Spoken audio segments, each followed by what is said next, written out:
구독과 좋아요 부탁드리겠습니다. 안녕하세요. 털보이사 김진균의 의학정보입니다. 통풍은 엄청나게 아픈 병입니다. 이 살랑거리는 바람만 불어도 아프다고 해서 통풍이라고 했다는 말이 있습니다. 그 정도로 통증이 심한 병이라는 뜻이겠죠. 제가 통풍이 있다는 것을 안 지 약 17년 정도 되었습니다.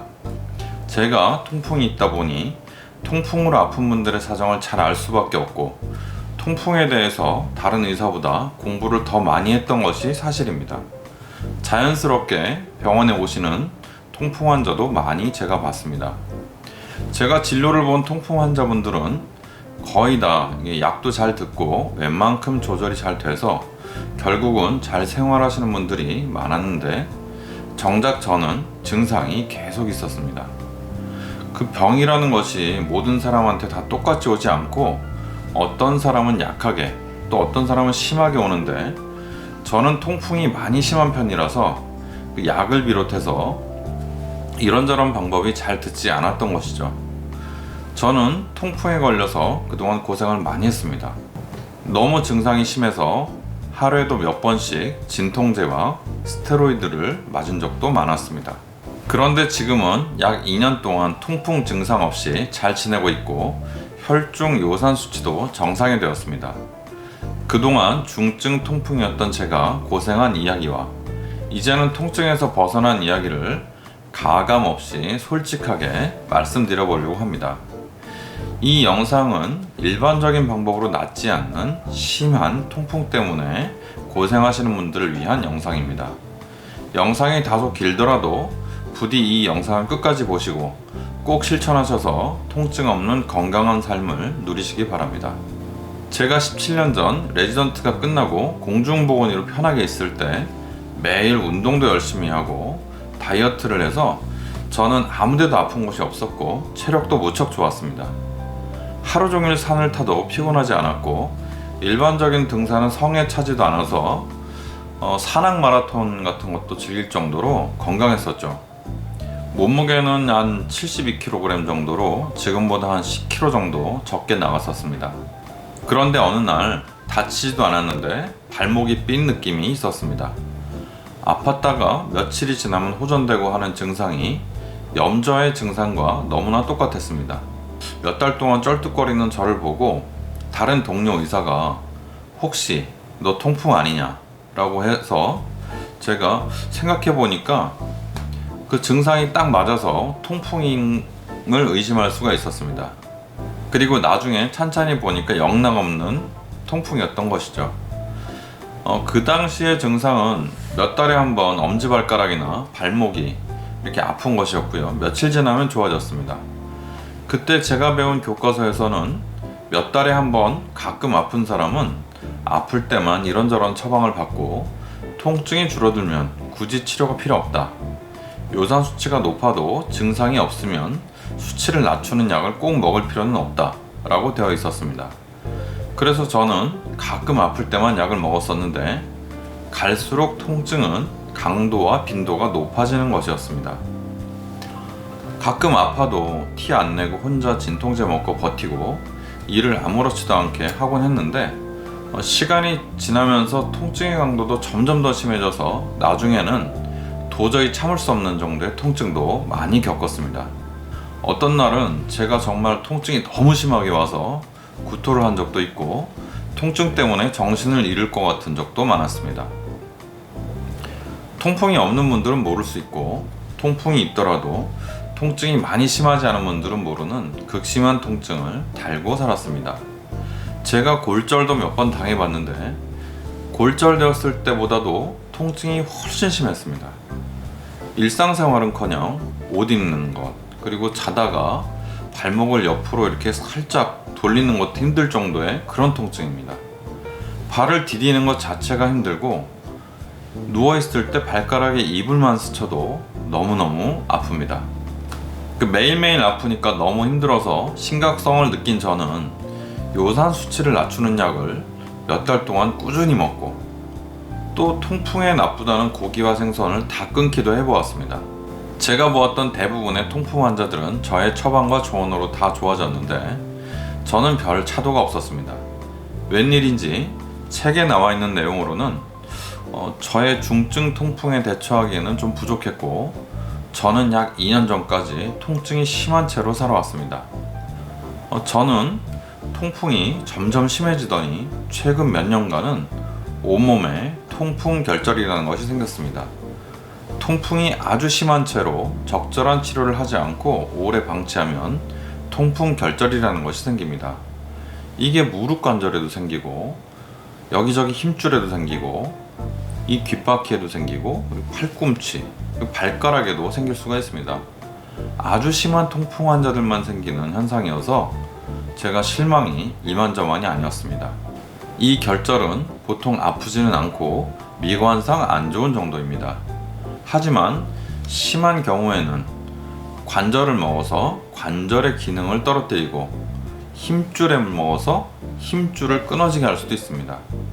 아프지 않다가 이 결절을 싸고 있는 막이 탁 터지게 되면 아주 극심한 통증이 오게 됩니다. 저는 이 결절이 귓바퀴에도 왔었고, 이 팔꿈치도 툭 튀어나왔었으며, 이 무릎에도 이렇게 콩알만한 게 자꾸 생기고, 아킬레스건에도 콩알만한 그런 것들이 이 덩어리로 만져졌었습니다. 이게 어느 정도 통증이 있어도 참을 수 있을 것 같지만 절대 참을 수 없는 통증입니다. 어느 날부터인가는 우측 엄지발가락을 움직일 때 이렇게 움직이면 딸깍딸깍거리는 방아쇠 발가락 증상이 생겨서 호전과 악화를 반복하더니 결국 발가락이 잘 구부러지지 않고, 이렇게 구부리면 발가락이 펴지지 않는 것이었습니다. 그래서 약 1년 아니면 2년 동안 발가락을 이렇게 구부리지 않고 항상 편 채로 살았습니다. 근데 자다가 무심코 발가락이 이렇게 탁 구부러지면 너무너무 고통스러워서 잠을 깨고, 이걸 억지로 손으로 이렇게 다시 펴서 해야 했습니다.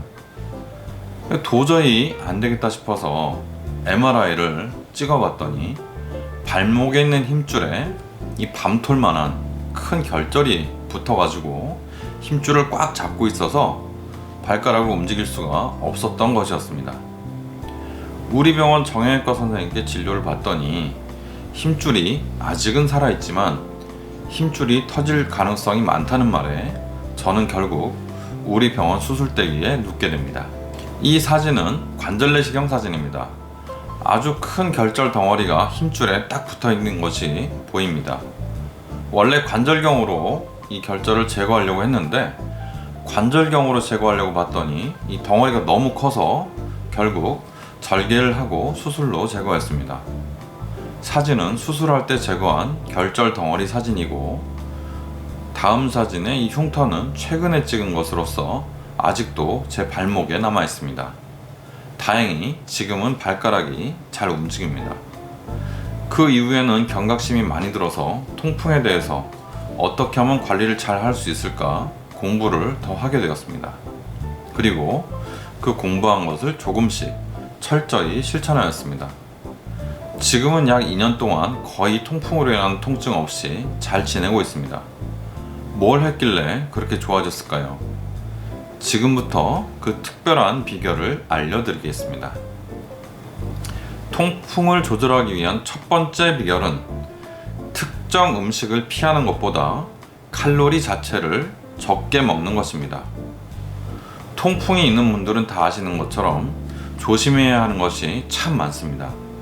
그 첫 번째가 먹지 말아야 한다는 종류가 너무너무 많다는 건데, 뭐 사실 이것대로 다 따르다가는 먹을 수 있는 게 거의 없습니다. 왜 그러냐면 모든 고기류, 그리고 무슨 등푸른 생선, 해산물 거의 다 해당되고요. 그래서 뭐 갑각류, 무슨 내장 종류, 생선 알, 그리고 오징어, 이런 것처럼 주로 맛있는 것을 먹지 말아야 되고, 고기류, 그리고 특히 생선 내장 종류도 매우 위험하다고 합니다. 저는 술은 전혀 안 하지만 음주도 안 좋다고 합니다. 그 외에도 좋다 나쁘다 하는 논란이 많은 음식들이 참 많습니다.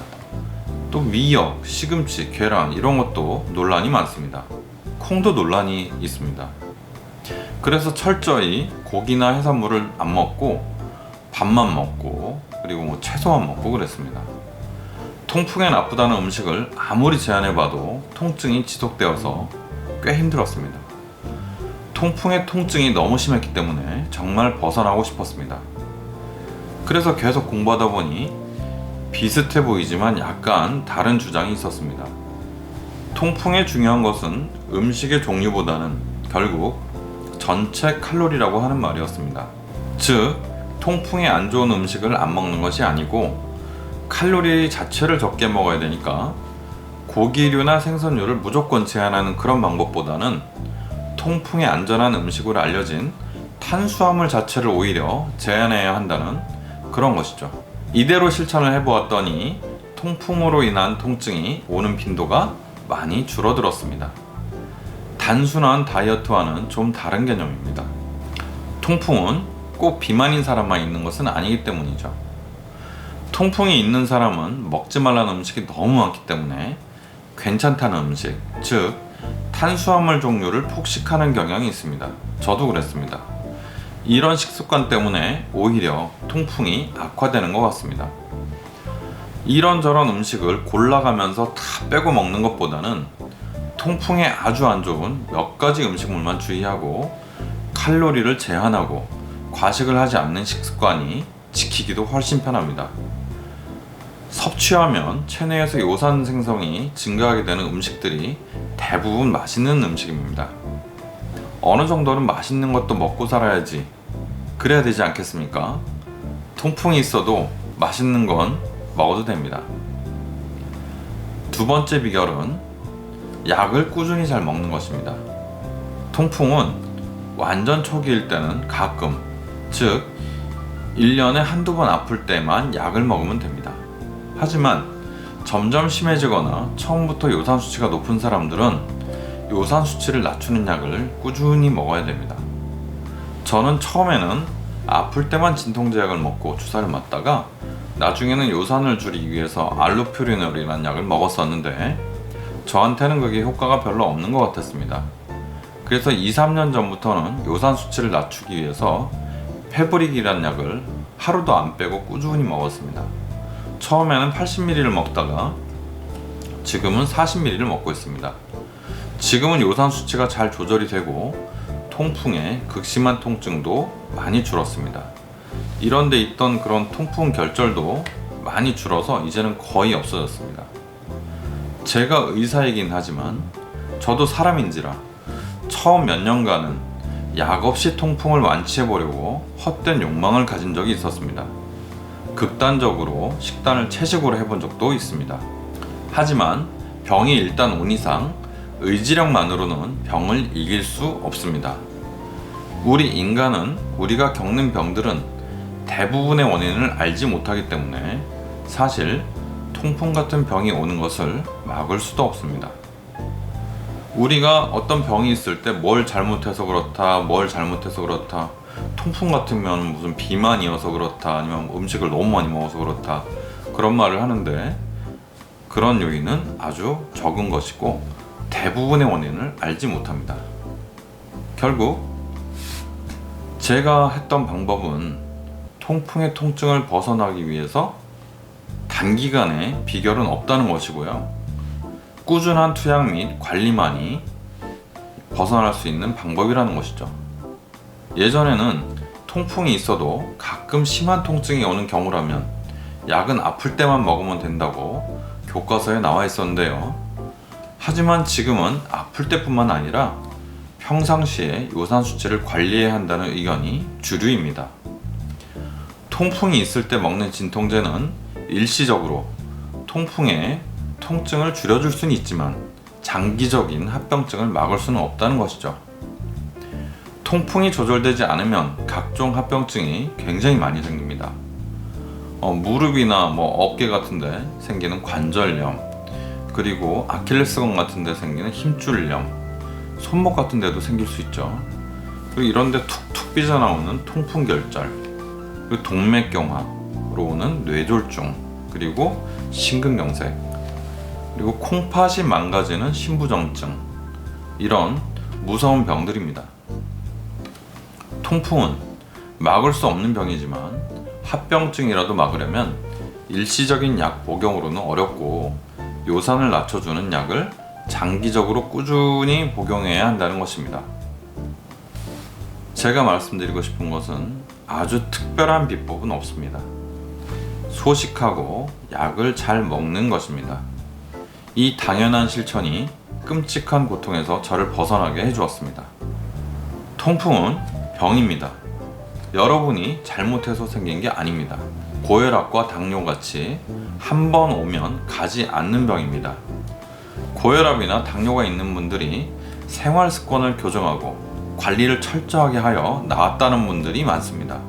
잘 조절하고 노력해서 좋은 거 먹고 이렇게 해서 약을 안 먹고 지내는 경우가 종종 있습니다. 조절이 잘 된다는 것이죠. 그래서 TV나 인터넷상에 고혈압이나 당뇨를 완치했다는 많은 사례가 소개되고 있습니다.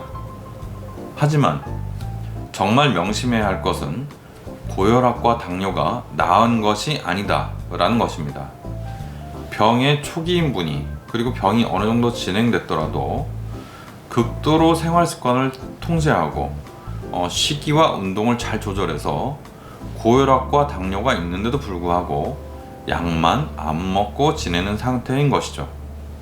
철저한 생활 습관 관리는 약으로 치면 약 반알 정도의 효과가 있다고 보시면 됩니다. 그래서 어떤 병이 있더라도 약을 안 먹고 조절되는 상태가 될 수도 있는 것입니다. 만성대사병은 절대로 낫지 않는다고 생각하시는 것이 맞습니다. 통풍도 마찬가지라서 통풍이 안 좋다는 것을 다 철저히 배제할 경우 약을 안 먹더라도 통풍 발작, 즉 극심한 통증이 오는 일이 아주 드물거나 없어질 수도 있습니다. 그렇다고 해도 통풍 자체가 나은 것은 아니라는 것입니다. 통풍은 몸에 요산이 축적되는 병이므로 규칙적인 생활을 하고 철저히 식단을 관리하여 극도로 요산이 적게 생기는 음식을 먹으면 도움이 좀 될 뿐입니다. 통풍은 통증이 한동안 오지 않는 시기는 있을 수 있어도 그 어떤 치료법, 그 어떤 약으로도 낫지 않습니다. 통풍은 그냥 지나가는 병이 아니라 고혈압, 당뇨처럼 평생 관리하며 함께 해야 될 병입니다. 이 사실을 아는 것이 무엇보다 중요합니다. 이런 만성병을 가지고 있는 분들에게 가장 중요한 것은 바로 병을 인정하고 노력하는 것이기 때문이죠. 병원에 가셔서 의사와 상담을 받고 여러 가지 검사를 해서 현재 상태를 정확히 알아야 됩니다. 염증 수치나 요산의 수치 등을 알고 철저히 대처해야 됩니다. 불가능한 완치에 관한 헛된 욕망에 치중하지 마시고 갑자기 찾아온 친구라도 잘 대해 주십시오. 통풍 환자들은 두 가지만 기억하시기 바랍니다. 첫째, 음식은 칼로리 제한이 중요하다. 둘째, 증상이 없어도 평상시에 약 먹고 요산 수치를 관리하자. 이렇게 말입니다. 감사합니다. 털보이사 김진균의 의학 정보였습니다.